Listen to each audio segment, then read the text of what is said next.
alors actualité wu Sénégal xam ngeen ne jamono ji actualité bu riche la ci wàllu politique surtout mais nañ ko wax rek waxante ko ci lu leer actualité bu désolante la parce que Sénégal depuis quelque temps dañu fi miin di fi gis ay images yoo xam ne démocratie wu Sénégal mérité wu ko te dinaa ci ñëwaat léegi mais dama bëggoon rek taxaw ci lenn mooy sant bu baax a baax doomu Sénégal yi nga xam ne dimanche bii ñu génn ñoom ñoo bàyyi seen yitte yépp ñëw fii ci buntu Walfadjri fekk fi sitting boo xam ne dañ ko doon def waa Walfadjri ak ñi nga xam ne ñooy association yi nga xam ne yépp ay association wu taskatu xibaar la wala ay photographe wala muy ay caméraman wala technicien ñu leen di woowee les professionnels de l'information ñëwoon fii doon fi def benn sitting taxawaay boo xam ne ci ay waxtu yu bari dañoo bëggoon rek Sénégal surtout ñi nga xam ne ñoom ñoo ko jiite dégg seen naqar ci jàpp nga xam ne moom lañ jàpp Pape Ndiaye di wax rek ne loolu benn étape la woon ci combat bi nga xam ne moom la ñuy mener pour la libération de Pape Ndiaye mais am na étape yu bëree yu ci des yoo xam ne tey damay wax ne même bu fekkoon ne sax libéré nañ Pape Ndiaye tey jii nii mu ñibbi këram journalistes sénégal yi en général les professionnels de l'information en général dañoo war a gën a takku gën a taxaw ngir fexe ba combat yi nga xam ne moom la ñuy mënee pour une presse forte pour une presse libre ñu bañ koo taxawal parce que ku wax rek te yàlla tax xam ne jamono jii ñu toll moom xawma benn secteur de la vie au Sénégal mais le secteur de la presse moom il est sinistré la presse sénégalaise est sinistrée jamono ji non seulement presse la boo xam ne ci wàllu économie dooleem néew na presse la boo xam ne ay liberté am ñu ngi koy menacer saa su ne en tout cas yéen ci groupe de presse yi nga xam ne moom laa gën a miin mais presse la boo xam ne tey dafa bari ay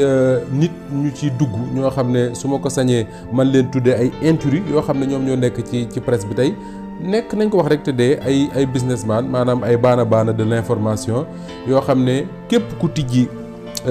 journaux yi nga xam ne moo di ci réewum Sénégal mi les quotidiens damay wax ne boo ci tànnee ñaar ñeent jàpp juróom li ci des yépp daanaka jarul sonal sa bopp parce que soo ko xoolee xam tuuti rek ci information xam ne li leen tax di jóg li leen tax di dox c'est autre chose que faire de l'information juste et vrai mais loolu c'est pas encore l'objet de notre débat xam naa dinañ am yeneen occasion pour ñëwaat wax ci yu mel noonu mais en tout cas man li ma gëm mooy la presse au Sénégal li ko dal moom moo dal pratiquement su ma ko sañee tuddee noonu ay élites yu bëree bëri ci réew parce que tey boo xoolee l'élite politique bu ñu waxee tey kenn du leen gëm kenn du leen déglu surtout ñi nga xam ne ñoo gën a féete ndaw te ñoom la ñu yaakaar pour bu ëllëgee ñu yore réewum Sénégal soo xoolee l'élite économique tey entreprise du Sénégal yi gisoo ci benn boo xam ne ndawu Sénégal danañ wax ne kii de jar naa jàppale jar naa taxawal ndaxte mi ngi employé ay sénégalais ñi ko ci defee kas néew tey jii seen doole néew na ñenn ñi sax tëj nañ far. soo xoolee li nga xam ne mooy suñu police ak suñu gendarmerie nga xam ne ñun ñëpp doomu Sénégal yëpp dañoo gëm ne police ak gendarmerie takk der en général li ko war mooy doomu Sénégal bu mu mënti doon su amee jafe-jafe mu taxawu ko maa ngi dégg bërki dem ku mel ne capitaine Touré muy expliqué ne soo doon dox ci mbedd mi sax dajeek ab alkaati wala ab gendarme xamoo foo jëm moom ci moom nga wala adressé wu pour mu wax la fa nga jëm pour mu dimbali la ci sa sécurité mais tey jii ñu bari ci ñun ils ont plutôt le sentiment que ni police gendarmerie takk der yi en général dal ci sa kaw toroxal la duma la lañ gën a jege que taxawu la ci sa wàllu sécurité loolu moo dal également nañ ko wax rek mooy l'élite religieuse tey jii ci Sénégal mën ngaa wàññi ne ñii ak ñii ci kilifa diine yi bu ñu waxee ba léegi de am na ñoo xam ne ñu ngi leen di déglu mais bari na ñoo xam ne dañuy yëkkati seen kàddu wax ba pare nga gis gone yi ne ca mbay mbaa ñu féwati mbaa ñu xool feneen yenn saa yi sax ñu yëkkati ay kàddu yu tegginewul di ko jëmal seen kaw ma yaakaar nag ne suñu demee ba réew toll foofu ñi nga xam ne ñoom ñoo sosoon yi ma tudd yëpp muy religion bi muy ci wàllu politique muy ci wàllu économie ci wàllu leneen ñi ko sosoon loo leen manti reprocher am na un immense respect boo xam ne sénégalais yëpp moom lañu am ci ñoom su jamono dee dox di dox ba am génération wu sénégalais boo xam ne ñoom wax naa ko keroog à la télé dañu am un peu un sentiment de révolte bu leen di animer à l'endroit de ces élites là dama ne c'est trop facile de passer notre temps à dire xale yi dañoo réew xale yi kenn yaru leen xale yi amatuñuy référence xale yi nangam ak nangam pour man c'est la solution la plus facile c'est la solution l'explication la plus facile mais dama yaakaar ne les élites au Sénégal ñoom ñoo war a taxaw xoolaat seen bopp ne ana lan moo tax il y a juste quelques années yàggul dara amoon Sénégal amoon ay kilifa yoo xam ne lu réew mi tàng lu réew mi métti bu ñu leen dégloo bu ñu leen waxee ñu déglu leen amoon ay journalistes ak i groupe de presse ak i médias yoo xam ne lu réew mi mas a métti suñ waxee ñu ne ñii de li ñu wax dëgg la jar naa déglu ñu dem ba léegi même les chaînes YouTube même les pages Facebook même leneen ak leneen la nit ñi gën a mën a déglu que les chaînes de télévision traditionnelles tey jii benn booy sénégalais boo xam ne dafa yor caméra am rek dafa yor téléphone am rek di filmer ci mbedd mi di wane ay manifestations moom la nit ñi gën a mën a seetaan que journaliste bi nga xam ne moom ak caméraman bi nga xam ne dañ leen a former pour ñu def de l'information ñoom dañ leen a jàngal former leen ba pare boole ci di leen fay weer wu dee pour ñu def de l'information ñooñu suñ demee ba buñ dee wax wala ñuy génne ay images nit ñi préféré dem di seetaan sur les pages YouTube di seetaan sur les pages Facebook mais c'est à ces Sénégalais là journalistes yi ñu doon les professionnels des médias de se poser des questions de se dire que mais lan moo tax les gens n'ont plus confiance en nous c'est ça la réalité Diène la réalité du Sénégal tey mooy ñun taskatu xibaar yi sénégalais yu bari du mën a ñëpp ils n'ont plus confiance en nous ñun ñu bari ci ñun dañuy wax ba géex la ma Kumba Bey waxoon rek danaan ba pare kenn du xam sax lan lañ doon wax parce que les gens ne nous écoutent même pas ce qu'on dit ne les intéresse même pas ils préfèrent dem seetaan benn youtubeur xaw ma nu ñu koy tuddee noonu wala benn liveur boo xam ne mi ngi ci mbedd mi yor téléphone am wala mu taxaw ci benn xale bu jigéen maa ngi koy seetaan bërki dem taxaw ci benn balcon yor téléphone am di filmer gendarme yeeg policiers yi di astafurlah gendarme ak xale yi di dàqante ci mbedd mi les gens préfèrent aller regarder ça plutôt que dem seetaan benn chaîne de télévision boo xam ne ña fa nekk dañ leen a former ñuy ay professionnels ñu leen fay weer wu dee pour ñu def de l'information li ko waral c'est très simple c'est que Diène ñun on a sama bopp laa koy tàmbalee parce que bëgguma tudd di tooñ kenn mais les journalistes en général ñu bari ci ñoom ils ne font plus de l'information ils préfèrent tey su manifestation yu métti amee ci biir Ndakaaru gii ñu dëkk ñun ñëpp di fi yeewoo nga mën a yeewu taal sa oto jëm fa nga liggéey romb ay xale ki alkaati ñuy dóorante ba nga gis ñii di nàcc ñii di gaañu tu montres pas ça tu préfères dem toog ba 21h 22h nga toog sa fauteuil bu nooy comme bii ma toog nii toog sa plateau bu ñu climatisé bëgg a commenter li xew ci journée bi alors que pendant toute la journée tu n'as pas osé un seul instant wane li nga xam ne moo xew ci journée bi li ngay commenter yépp yow da nga ko gis ci chaîne YouTube wala ci Facebook. Or suñu métier ñun en réalité ñun journalistes yi notre métier de prime abord n'est pas ñu toog di commenter. Le décryptage que l'on fait ñeneen di ko def feneen ak feneen c'est une bonne chose man contre ma ko mais notre métier c'est informer bu ñuy jàng école bu ñuy former dañuy former ne leen nañu bu ngeen génnee dem leen di informer mooy lan mooy wut de l'information vérifier ko def recoupement yi ci war traiter ko diffuser ko mais nee ma rek fii ci Sénégal du mën a ñëpp mais xoolal journaux yi xoolal télévision yi boo ci seppee ñaar ak ñett nee ma ñii il continue à faire de l'information wax ma rek ñi ci ëpp ci ñun on préfère et ça on le fait surtout le vendredi on préfère le vendredi à 22h jëm 22h30 ñu ñëw ñun ñëpp toog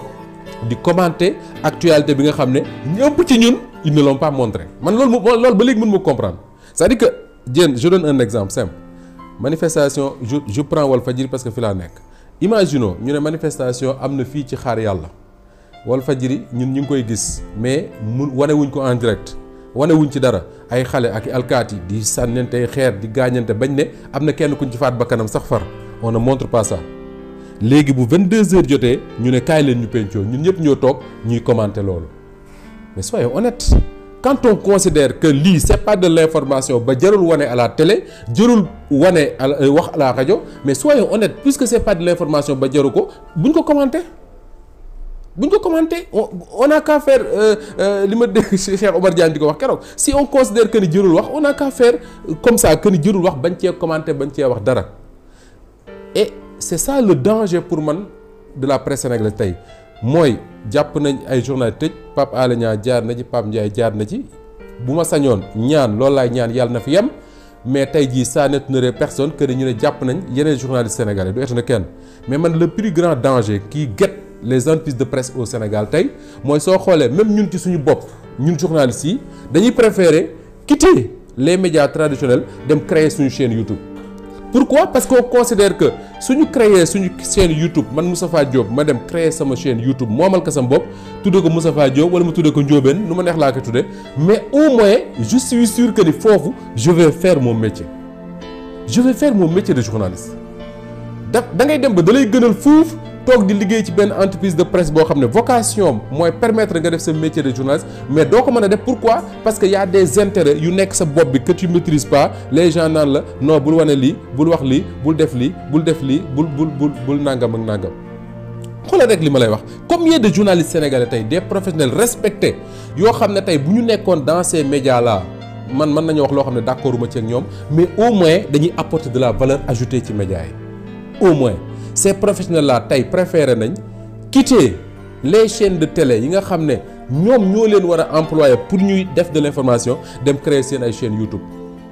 au moins foofu dinañ fa gagner de l'argent mais dina leen permettre également que ñu apporter de la valeur ajoutée ci li nga xam ne mooy seen métier mooy récolter de l'information traiter ko diffuser ko et ça on ne le fait plus et c'est vraiment dommage boo demee tey ci li ma doon wax sax élite religieuse yi loolu moo leen dal les sénégalais dañoo amoon habitude am des kilifa yoo xam ne xëy na sax duñ ay xalif parce que souvent on met beaucoup de choses sur les xalif mais du xalif yi rek ñoom ñooy ay religieux ci réew mi ñoo xam ne dañ daan toog yor seen njaboot xam ne seen njaboot gi Diène ci la bokk fii Moustapha Diop ci la bokk feneen keneen ku may seetaan ci la bokk feneen ñu fexe ba seen njaboot googu bu ñu leen boolee ñoom ñëpp ñëw daje leen ñu wax leen loo xam ne ñoom ñëpp danañ ci mën a jariñu sans pour autant ñu ne man kat sama sëriñ bii dafa saaga sama leader wala dafa xas sama leader. mais léegi ci Sénégal da ngay gis sa sëriñ bi nga xam ne ci moom nga sukk jébbal comme on dit chez nous nga am sa leader politique di ànd ak moom ci wàllu politique. nga jox sa sëriñ respect bi nga ko war a jox sa leader politique respect bi nga ko war a jox sa leader politique boobu bis bu yëkkatee wax ju ñagas jëmale ko sa sëriñ da nga koy mere de la même manière sa sëriñ boobu bis bu yëkkatee wax ju ñagas jëmale ko sa leader politique da nga koy mere nga wax ko nga bañ ko wax pourtant amoon na sëriñ yoo xam ne ils parviennent à fédérer loolu mooy fédérer fexe ba ñi nga yilif ñëpp ñi nga jaboote ñëpp nga xam ne ñii am na ci ñoo xam ne ay opposants lañ am ñoo xam ne ay pouvoir lañ bokk am ñoo xam ne lii am ñoo xam ne lii l'essentiel pour yow mooy di leen tenir un discours de vérité ce discours de vérité tey là da ngay seet li may wax nii ñi may déglu ñoo gën a xam da ngay wër excuse-moi le discours de vérité bi nga xam ne moom la ñu miinoon ci suñu kilifa yu bare bare da nga koy wër léegi di ko seet bu baax a baax pour xam-xam kan moo koy wax ñi des ñëpp voilà il préfère wax loo xam ne boo ko waxee pare malheureusement da ngay gis xale boo xam ne amoon na cër lool ci yow respecté woon la lool ndax fa nga bokk seetlu li ma la wax rek man dama ci gis ndaw ñoo xam ne dama leen a xam tuuti cër bi nga xam ne moom la ñu am ci suñu kilifa yi ndax fi ñu bokk su ma nee suñu kilifa yi man jubluma ci les xalif parce que man jàpp naa ne le rôle de fédérateur le rôle d'homme de paix ba léegi ñu ngi koy jouer ca fa ñu toll même si mënuñu def lépp mais daf ci am ñoo xam ne da ngay bokk nga tudd Moustapha Diop bokk ci famille boo xam ne moom lañ la daan ruse jox la cër lool ndax loolu foo wootee nit ñi ñu ñëw jox la yow sa fi nga bokk tax na nit bu dee takk soxna yow lay woo nga takkal ko fi nga bokk tax na nit bu amee doomam mën na tànn turam sax dalay woo na la sëñ bi tànnal ma tur nga tànnal ko tur kooku day bay ba nawet jeex mu bàyyi toolam dem bayal la yow ndax fi nga bokk kooku day liggéey weer dee ñu fay ko salaire am mu yëkkati jox la ci ndax fi nga bokk mais kooku am na yoo xam ne bu la déggee nga wax ko bu ko dégg une fois nga wax ko rek mu wax la ko ak mu bañ ko wax am na lu ko metti te loolu je crois que les élites religieuses war nañ ci def attention bu baax a baax de la ni ma ko doon waxee ni journaliste war a def attention religieux noonu la war a def attention ñi nga xam ne ñooy politique noonu la ñu war a defee attention ñi nga xam ne ñooy diriger police ak gendarmerie noonu la ñu war a def attention parce que tey man dama jàpp ne Diène amul benn kilifa boo xam ne am nga intérêt la jeunesse sénégalaise échappé la su ma nee échappé mooy dem ba cette jeunesse sénégalaise là nga xam ne nee nañ moo représente 70% de la population et man ma jàpp ne ëpp na ko dem ba déglootuñ la amoo ci benn intérêt li nga am intérêt mooy soo leen waxee ñu déglu la su mettee bu jafee ba jafe nga woo leen ne leen bàyyi leen ñu bàyyi wala ñi nga njaboote soo ne leen bàyyi leen nga bàyyi. mais tey da ngay dégg am na kuñ ma ci net li bërki démb ne benn waaye dafa dajeeg moom mu takk njël mooy kii yooyu ñu takk nii def ci photo sëriñam di dox ci mbedd mi mu ne ko sa waay kii mooy sa sëriñ mu ne ko waaw mu ne ko waa léegi su ne laa demal jàppale Macky Sall nooy def mu ne ko mu jàpp fi mu jàpp ma jàpp fi ma jàpp rek mais loolu c'est des réalités yoo xam ne ñu ngi commencé di ko vivre ci réew mi te man gëw ma ne c'est de l'unique responsabilité des jeunes yi am nañ ci responsabilité xëy na bari na lu leen mën a reprocher mais ñun également les sénégalais yi nga xam ne ñoom lañ considéré que ni am nañ baat ci réew mi war nañoo toogaat muy journaliste yi muy sëriñ bi muy je sais pas moi professeur d'université bi muy politique bi muy ku nekk nga toog nga xoolaat ne pourquoi yaa jéen li ma wax ni yaa juste 10 ans ci ginnaaw yàggul dara boo daan wax nit ñi dañuy bàyyi sa xel li ngay wax déglu la léegi soo waxee ba pare ñu ne ca mbay mais loolu war nañu bàyyi lan moo ko waral dañ ko war a seet tey jii dégg naa benn waaye wax ko et man je suis parfaitement d'accord avec moom pour continuer ci thème bi nga xam ne moom lañ tànn di ko waxtaane tey jii Diène man dama jàpp ne Sénégal gii Y'en a marre dafa doy sëkk ci Sénégal pour man dafa doy sëkk ci Sénégal ay xale di fi dee ndax manifestation pour man dafa doy sëkk ci Sénégal ñu fiy jàpp ay xale di tëj ci kaso bi ndax manifestation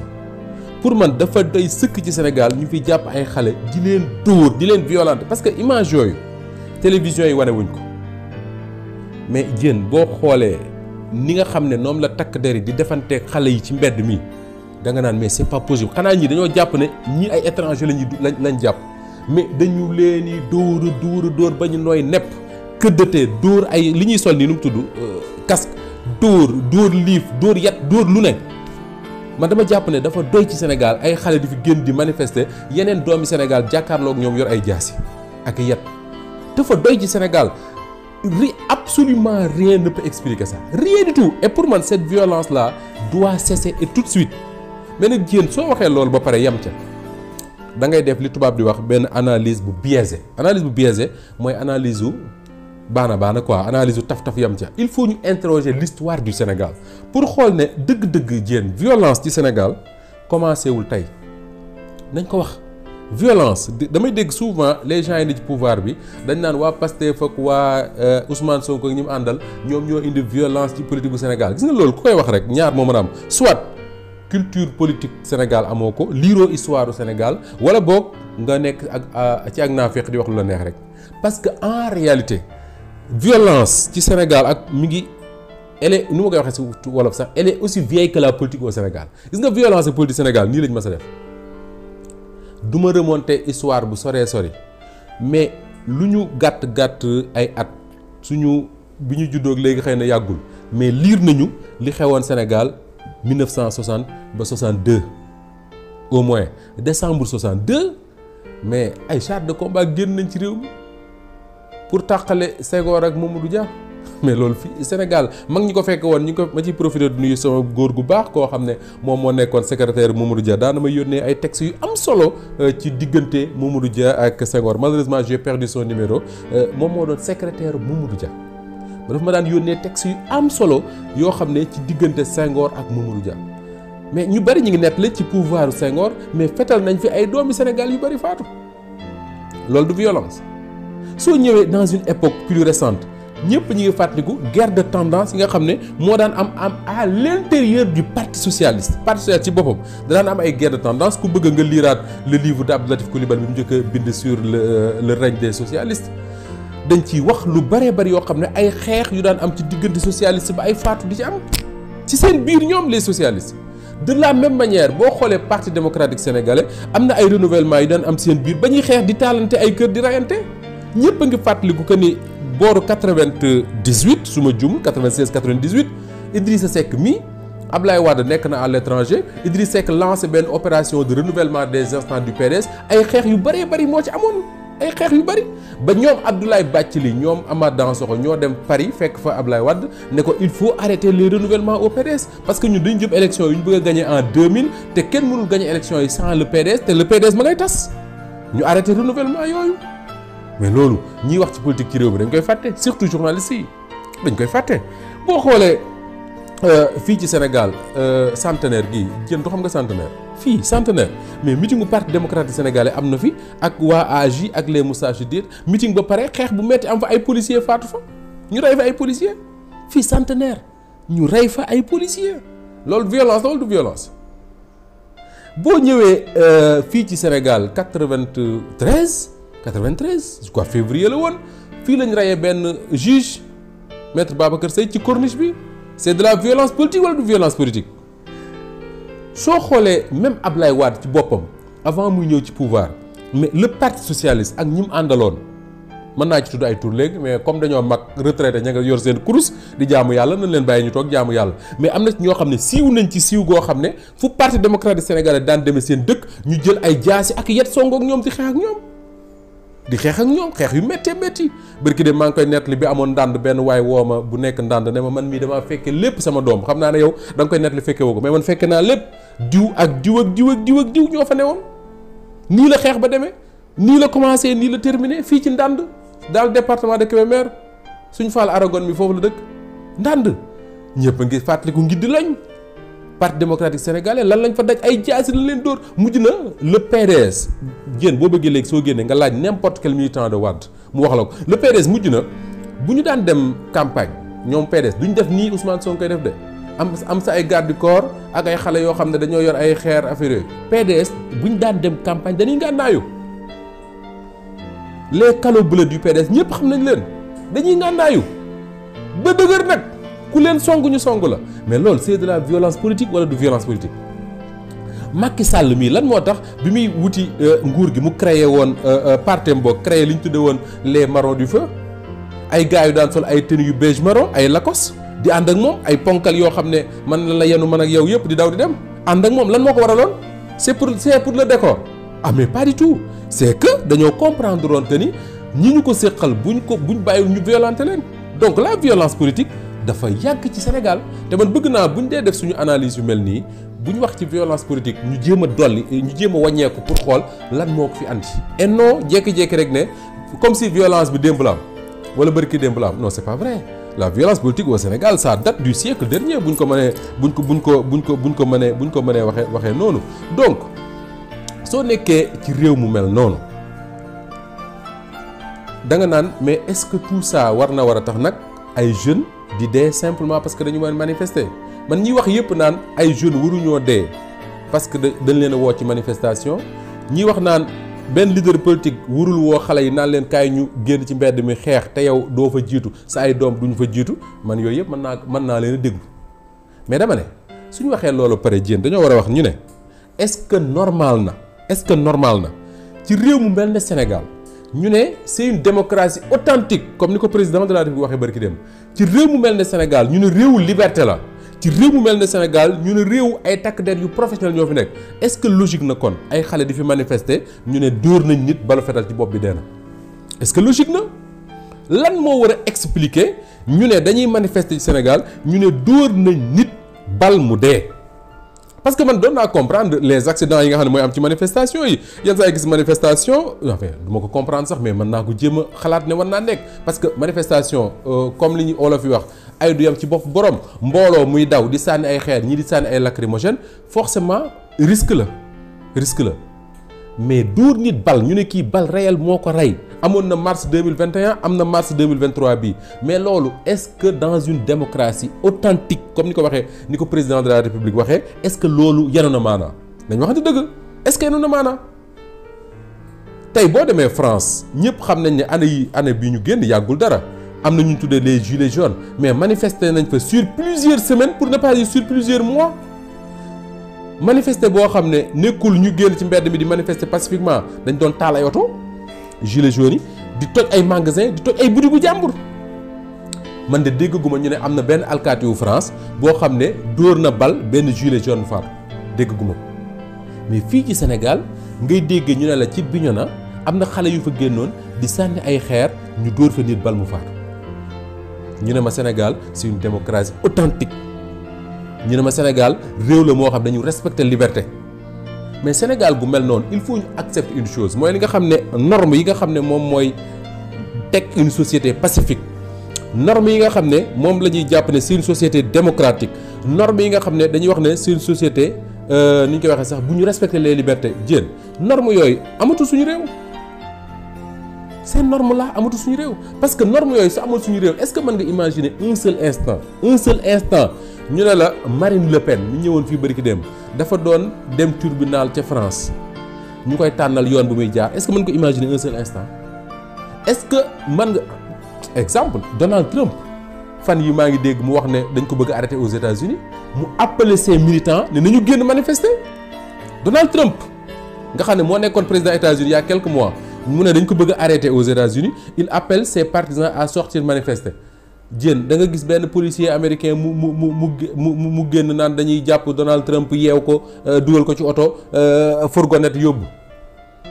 man na gisagu ma ko si bis moo gisee nag ma ne waaru naa mais gisagu ma ko est-ce que mën nga imaginer dans une démocratie normale authentique un leader politique ñu fekk ko ci otoom toog ñu toj veeru otoom génn yóbbu gazé ba mu tëdd dina hôpital mais loolu ñun est-ce que ñun ñi ngi xalaat parfois dama naan il faut que ñi nga xam ne ñoo jiite le pouvoir ñi nga xam ne ñoo yore le pouvoir ak sénégalais yi nga xam ne dañoo tuddee seen bopp ay neutre wala ak fu ñu mënti bokk même religieux yi il faut que parfois je crois ñu toog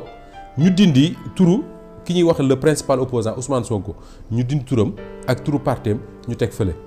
ñu tudde ko beneen sénégalais ak beneen parti ñu toog rek xool teg image yi télé ñu xool ne est-ce que lii c'est normal dans une société civilisée est-ce que li ñuy gis nii suñu réew mi est-ce que li ñuy gis est-ce que c'est normal dans une société normale ñu xool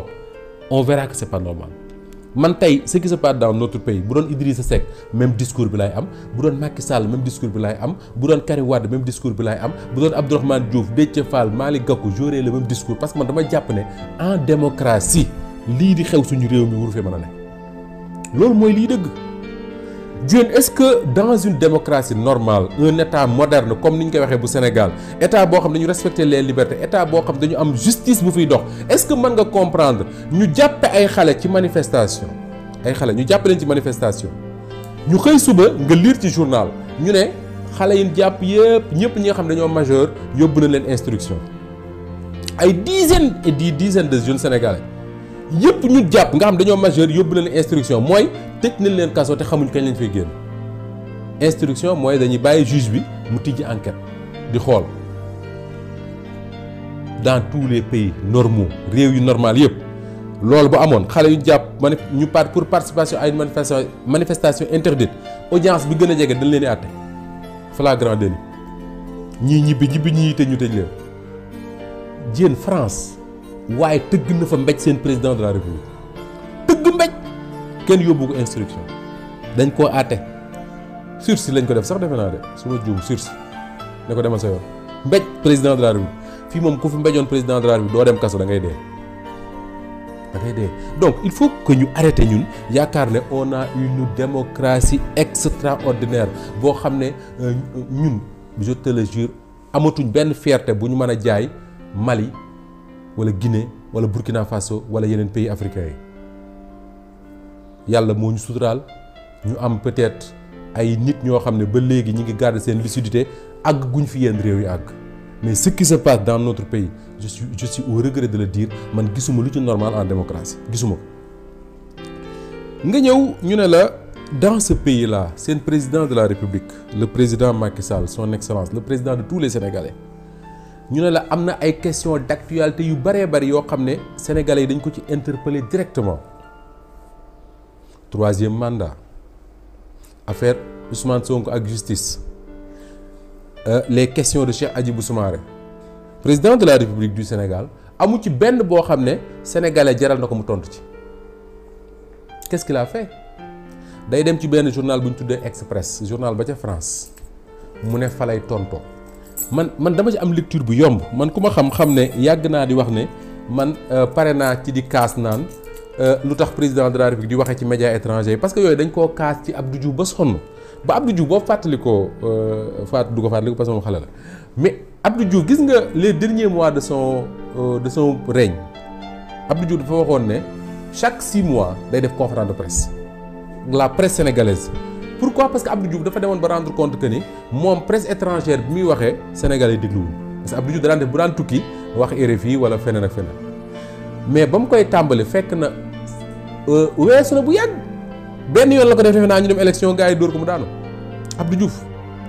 Abdoulaye Wade également dañ ko reproché plusieurs fois que ne Wade du wax dans la presse sénégalaise naa nga mën a étranger def te Wade daana wax dans la presse sénégalaise nag contrairement aux autres présidents Wade am na yoo xam ne bu ko bëggee wax ci wolofu njàmbur wala wolof bawol ju leer wala ayoor bu leer la koy waxe ñëpp dégg ci suñu média yi mais suñu président bii ba mu faloo ba léegi combien de fois ngay dégg ay journalistes maa ngi ci fàttaliku benn édito bu am solo bu Babacar Fall defoon bu RFM ay journalistes di wax di kaas naan lan moo tax président Macky Sall bu dee wax ci biir réew mi li ñu concerné dama koy wax ci médias étrangers man dama koo kaas comme sonn ma ne léegi daal jaratu ko puisque bu ko fa waxee ñun liñ ci bëgg a dégg dinañ ko ci dégg liñ bëgg a reprendre ñu reprendre ko liñ bëgg reprendre ñu bañ ko amul solo mais bii li tax ñu war cee taxaw mooy en réalité Diène da ngay déglu le président de la République du Sénégal le président Macky Sall nga xam ne il ne nous parle pas waxut ak sénégalais yi am na ñeneen ñuy waxal ñu dul sénégalais lu tax mooy les accusations de Cheikh Hadjibou Soumaré mais président de la République amoon na occasion tontu ci plusieurs fois mais il a préféré ci un média étranger l'Express ñëw laaj ko mu tontu ci lam ca tontu doy nañoo ak doyuñu ku nekk ak yaa koy xam noo koy analyser man am naa ci sama analyse bopp. ñu wax ci affaire Ousmane Sonko am na lu mu ci tontu dinaa ci ñëwaat léegi mais li mu bëgg ñu taxaw mooy le président de la République dafa wax ci wàllu troisième mandat président Macky Sall mu ni le débat est tranché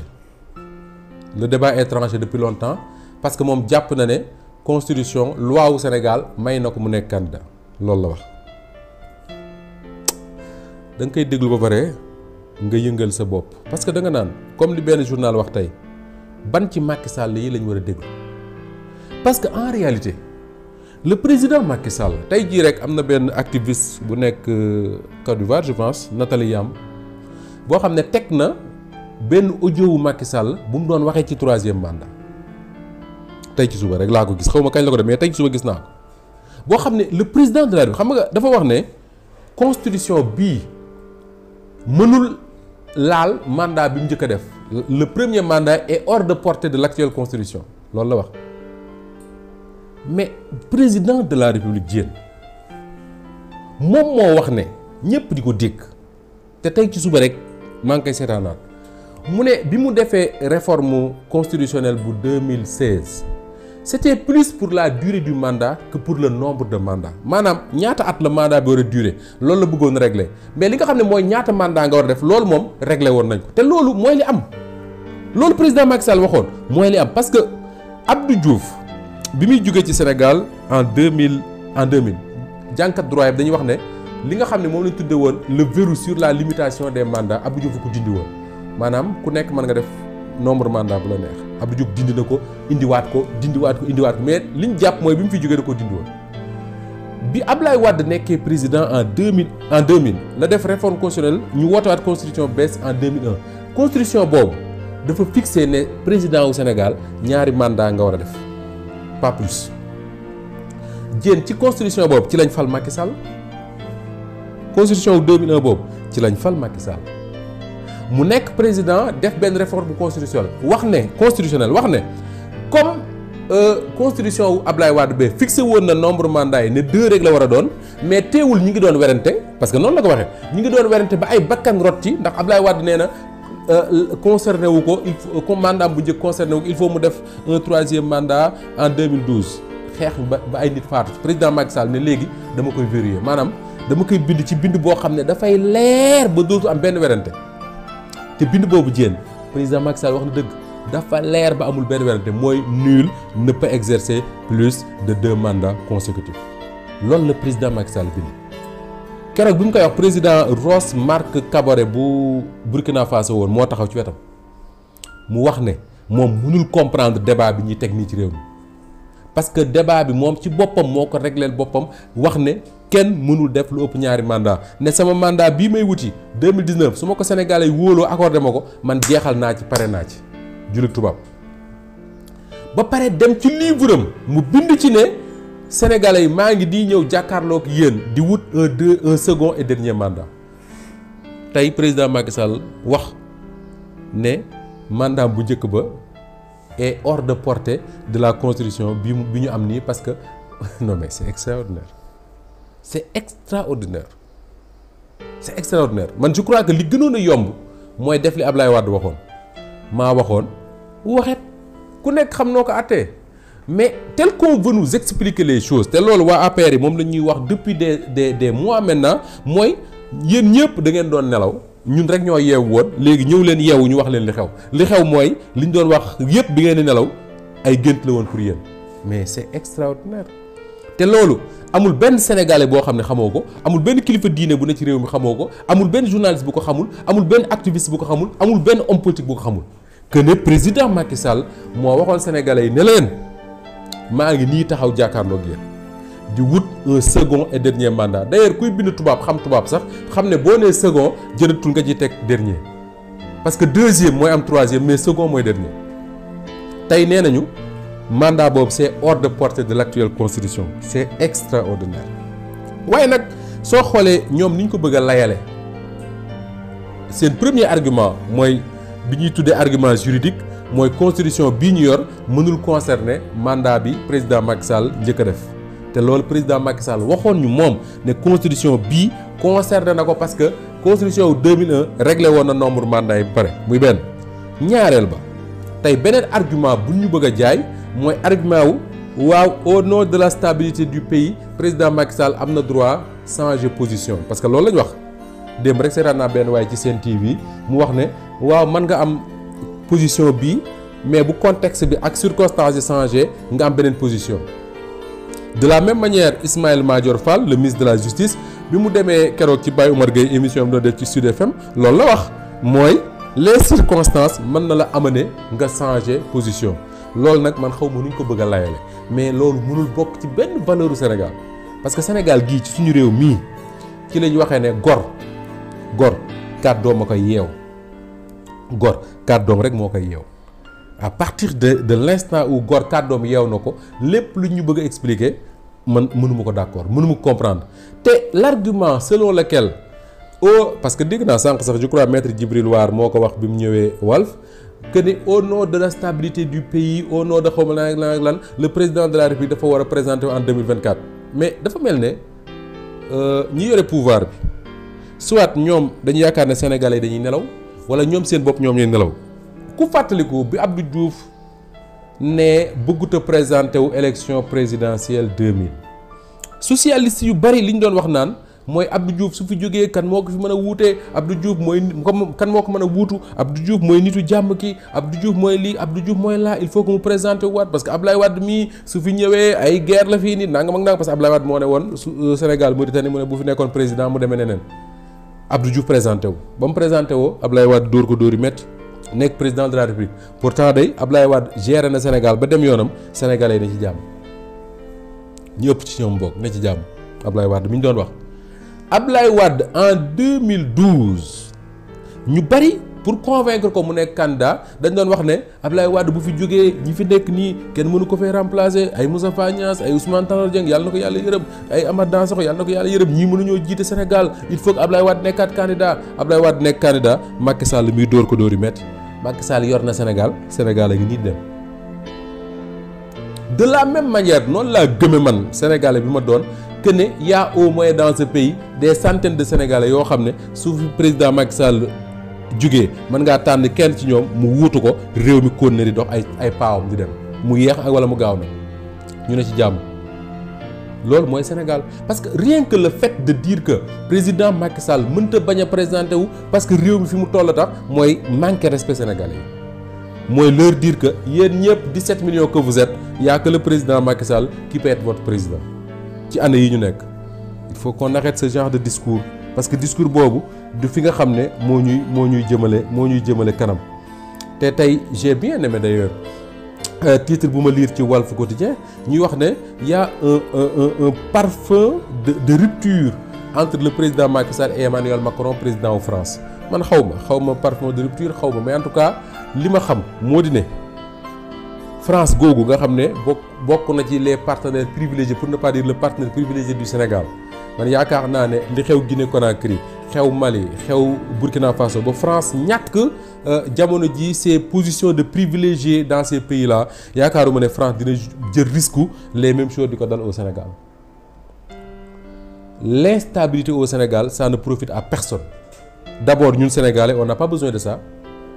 mais ñi nga xam ne ñooy suñu ay partenaires ils n'ont pas besoin d'une instabilité au Sénégal ak li nga xam ne moom moo xew actuellement dans la sous-région. ñuy li suñu njariñ mooy dem élection présidentielle ki koy gagné ko ci jàmm ak salaam ñu fal beneen président jàll ci leen te loolu jërul sax di xool midi ba 14h. Sénégalais yépp xam nañ ne loolu mooy njëriñu Sénégal parce que loolu moo ñu jig en tant que démocratie. Mais soo xoolee démocratie authentique boobu le président Macky Sall wax na ba ci ne opposant boo xam ne da ngay mobiliser la rue pour se soustraire à la justice c'est parce que le Sénégal c'est une démocratie authentique mais kon lijjanti woon nañ say mbir bu yàgg jaaxle am na de ci réew mi réeroo am na ci réew mi comme on dit démocratie authentique defe naa ne lii di xew ci réew mi du xew dans une démocratie authentique le Sénégal gëm naa ne c'était une démocratie authentique xëy na pour ñenn ñi c'est toujours une démocratie authentique mais li nga xam ne mooy xew ci suñu Sénégal gii te ma wax ko sànq mënul nekk une démocratie authentique une démocratie authentique dafa war a am ay ressorts ay institutions yoo xam ne dañuy marcher de telle sorte que képp koo xam ne yoon war naa dal sa kaw dina dal sa kaw te doo ci am dara xaar ma yàlla parce que da nga am confiance ci yoon mais tey y a une rupture de confiance entre sénégalais yi ak ñi nga xam ne ñoo leen jiite. entre sénégalais ak ñi nga xam ne bu seen rangooñ tuuroo fa lañ war a dem ñu fompal leen ko y a une rupture de confiance te loolu il faut ñu am audace su xool ko comprendre ko jéem ci trouver ay solutions mais tant qu'on se voilera la face naan nous sommes une démocratie authentique nous avons des institutions solides un pays qui marche normalement nous avons les ressorts qu'il faut Sénégal dara du fi xew man je pense qu'on se trompe lourdement il faut qu'on ouvre les yeux moo tax ci loolu la ñuy jeexale sax soo déggee les opposants sénégalais maintenant en tout cas ñenn ci ñoom principalement ki ñuy tuddee Ousmane Sonko tey mënuñu xaar ci ñoom le discours d'un opposant boo xam ne dafa jàkkaarloog un pouvoir bu kii fonctionne de manière démocratique tey amoon na ay temps ñëpp xamoon nañ ne le discours bi Ablaye Wade doon tenir face au pouvoir de Diouf ñëpp dañ doon wax ne Wade c'est pas un démocrate Wade c'est un homme violent pourquoi parce que Wade dafa tolloon foo xam ne daanañ ko teg di ko teg ba mujj yàgg mu ne mais attends ñii il faut faire face Ablaye Wade dem na fi élection am ay députés je crois bëgg mu wax chiffre parce que je veux pas me tromper sur ça mais Ablaye Wade dem élection xam nga élection mooy li normal ci démocratie mu dem dans une élection législative am ay députés mu war a dem siège assemblée waa PS récupérer yépp ñu bokk seen camp Ablaye Wade daan dem élection ñëpp gëm ne moo gagné ñu ne joxe na résultat yi Abdou Diouf gagné na Ablaye Wade ki ay partisans mu nekk ci mbedd muy jooy mais il est arrivé un moment où Ablaye Wade bu bëggee marche ñu ne du marche su bëggee meeting ñu ne du meeting su dee campagne ñu koy menacer di ko sànni di ko accueillir ci yenn dëkk yi ak violence di tere ay dëkk naan Ablaye Wade du fa dugg mais loolu moo yóbbu woon le PDS ñu dem ba ne ñu ne attends est-ce que ñun on va continuer bu ñu mbéjee fii ñu joxe beneen ñibbi Sénégal ne j'ai confiance en la justice de mon pays ñaata atu kaso la ko coûté ba léegi mënul ñibbisi ci réew mi Khalifa Ababacar Sall fii lañ ko convoqué mu war a wuy ji yoon dimanche mu def conférence de presse fii ci mairie Dakar Serigne Moustapha Sy toog ci wetam muy wax confiance bu mu am ci justice Sénégal ñaata atu kaso la ko coûté pendant ce temps ngay gis ñoo xam ne dañoo trafiquer ay faux billets def leneen ci réew mi waxuma sax kaso mais commissariat sax jaaruñu fa mais loolu soo nekkee opposant ci réew mu mel noonu ñu woola yóbbu la ci yoon teg la ay tuuma yu garaaw a garaaw mais da ngay dem ba mu jàgg da nga naan man su ma defee comme Khalifa Sall wala ma def comme Karim Wade ça va me coûter très cher Sénégal foofu lañ toll moo tax man ma gëm ne bu fekkoon ne dañoo am des institutions normales avec une justice boo xam ne duñu tànn naan ñaar ñeenti magistrats yii de mën nañu am ci ñoom confiance mais am confiance parce que problème bi encore une fois c'est pas des magistrats pris individuellement pour man c'est pas des policiers pris individuellement c'est pas des gendarmes pris individuellement pour man c'est une institution qu'on doit respecter dans sa globalité cette institution là li ñu koy respecter nekkul di ñu napp nekkul di ñu fekk ci mbedd mi di ñu dóor nekkul di ñu sànni ay lacrymogène mais simplement taxawaay boo xam ne même buñ jëlee lu metti teg ma ko damay am confiance ñoom parce que dama naan ci yoon rek lañ nekk di ko doxal mais tey du ma ne Sénégalais yëpp mais Sénégalais yu bari tey amuñu confiance ci réew mi ak ni ay institutions am di doxe léegi dérèglement yooyu su amee faut pas s'attendre des opposants ñuy teg un discours républicain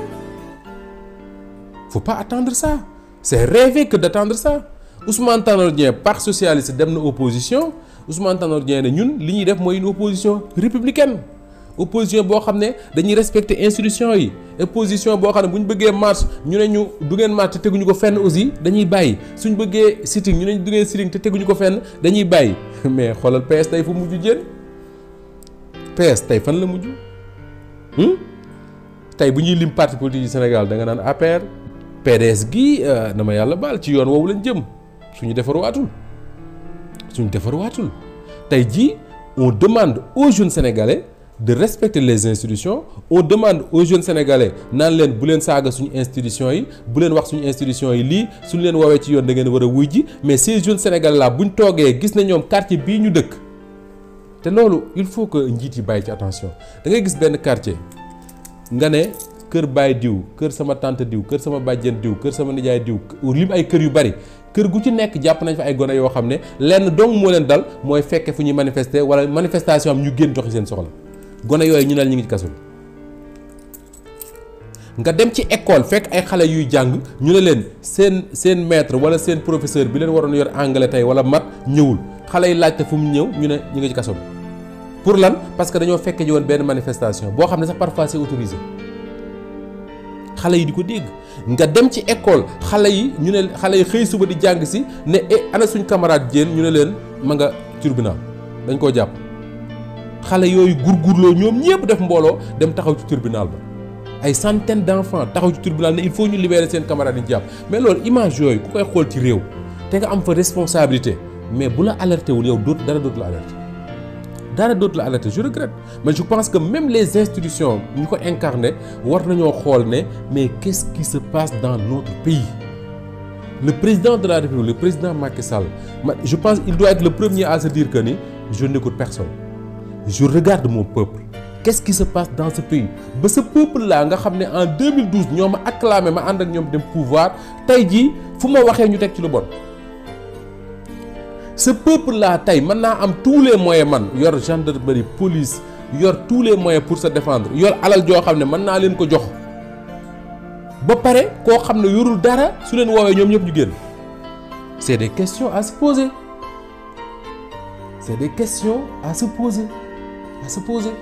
tey lan moo war a tax bu ñu woowee nit ne ko demal wuy ji ci yoon kenn du lijjanti tax ma ngay wuy ji ci yoon ba pare am koo xam ne moom ci réew bu ñu ko woowee ne ko demal wuy ji ci yoon même bu waxul kenn bu kenn ñëwit nit ñi ñëw il faut se poser des questions sinon dañuy def ay analyses fii lañ ñëw ñu jeexal ci loolu jën parce que ñu ngi wax ne waxtu jeex na en mars 2021 bi ñu génnee xale yu génn di manifester ci mbedd mi xeex bu metti am fi ay nit dee fi dañ ne oui parce que dañ leen a tëjoon tëj bu metti ndax Covid bi moo tax ñu génn amatuñ xëy liggéeyatuñu Covid bi dafa metti dañ leen a tëj 20h ñëpp tëddi par force mënuñoo liggéey nangam ak nangam moo tax biñ ne génn leen ñëpp profité ci génn mars ñi ngi ci mars lan 2023 kenn tëju ñu di Covid jeex na ñii ñaa ngi doxi seen soxla et pourtant semaine dernière génn nañ manifester ci mbedd mi ba mu metti mais loolu jar na taxaw seet. Et le seul qui doit aujourd'hui nous sauver de tout ça parce que moom rek la dépendre mooy le président de la République Macky Sall moom rek la yàlla may tey daraja bu toll ne su ko neexee réew mi dal nit ñi liggéey normal moom moo yor pouvoir boobu et malheureusement on a l'impression que ni ñu ko wër dimbaliwuñ ko ci loolu ñi ngi gërëm ñëpp di sant ñëpp. bul fàttee abonné bul fàttee abonné